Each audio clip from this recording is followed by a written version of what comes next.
صدائے حق کشمیر نیوز کے ناظرین السلام علیکم۔ برطانیہ میں انڈین طرز کے وائرس کی موجودگی پر تشویش بڑھتی جا رہی ہے۔ بی بی سی کو بتایا گیا کہ صحت عامہ کے ماہرین نے بھارتی کورونا وائرس کے ورژن کو برطانیہ میں تشویش کا ایک سبب تصور کرنے کا B1617 سفارش کی ہے۔ پبلک ہیلتھ انگلینڈ PHE سراغ لگا رہا ہے کہ جس کے بارے میں پتہ چلا ہے کہ وہ انڈیا میں مختلف قسم کی دو دیگر ذیلی قسموں کے مقابلے میں زیادہ تیزی سے پھیل رہا ہے۔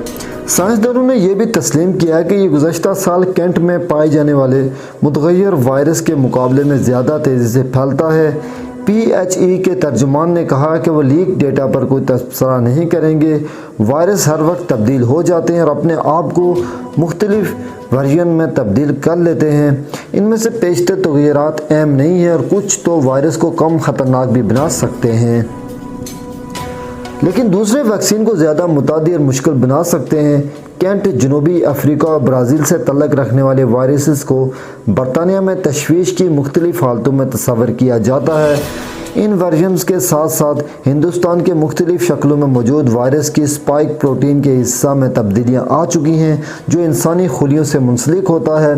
اصل انڈین متغیر وائرس کے نام سے جانا جاتا ہے اور اس کا B1617 جسے باضابطہ طور پر پہلا کیس اکتوبر میں سامنے آیا تھا، اس ورژن کو اب 3 مختلف ذیلی اقسام کی شکل میں دوبارہ نمایاں کیا گیا ہے۔ یہ سب کچھ قدرے مختلف جینیاتی تغیرات کے ساتھ پایا جاتا ہے۔ برطانیہ نے خاص طور پر ایک ورژن میں بہت تیزی سے اضافہ کے نام سے جانا جاتا ہے جو اب B1617 دیکھا ہے، جسے تمام ہندوستانی مختلف کیسز کی اکثریت پر مشتمل ہے اور ایسا لگتا ہے کہ دوسرے ورژن کے مقابلے میں تیزی سے پھیلتا جا رہا ہے۔ PHE سائنسدان اعتدال پسند اعتماد کے ساتھ سوچتے ہیں کہ یہ کم سے کم اس تیزی سے پھیلتا ہے جتنا کہ پچھلے B117 سال کینٹ میں پہلے وائرس کا ورژن پھیلا تھا جسے کہا جاتا ہے، جو اس وقت برطانیہ میں غالب ہے، لیکن ایک ذرائع نے BBC کو بتایا کہ اس بات کا کوئی ثبوت نہیں ہے کہ بھارتی قسم کا یہ ورژن موجودہ ویکسین کے خلاف مذمت کرتا ہے۔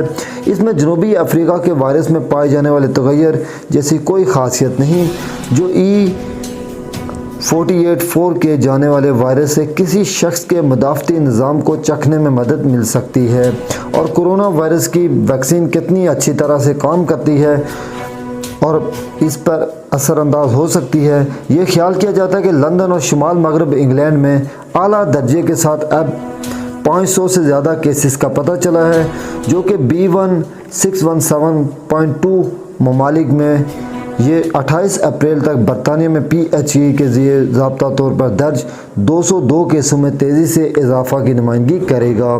یہ معلوم نہیں ہو سکا ہے کہ برطانیہ میں کتنے موجودہ انفیکشن بین الاقوامی سفر سے منسلک ہو سکتے ہیں، تاہم یہ خیال کیا جاتا ہے کہ اہم کمیونٹی میں پھیلاؤ کے کچھ ثبوت پہلے ہی موجود ہیں جو بنیادی طور پر قوم کے مقامات اور مذاہب کے اجتماع سے منسلک ہیں۔ ذرائع کا کہنا ہے کہ کیئر ہومز کے مکینوں میں سے 14 عمر رسیدہ باشندوں کو، جہاں تمام افراد کو قطرے پلائے ہیں، مختلف حالتوں سے متاثر ہوئے تھے۔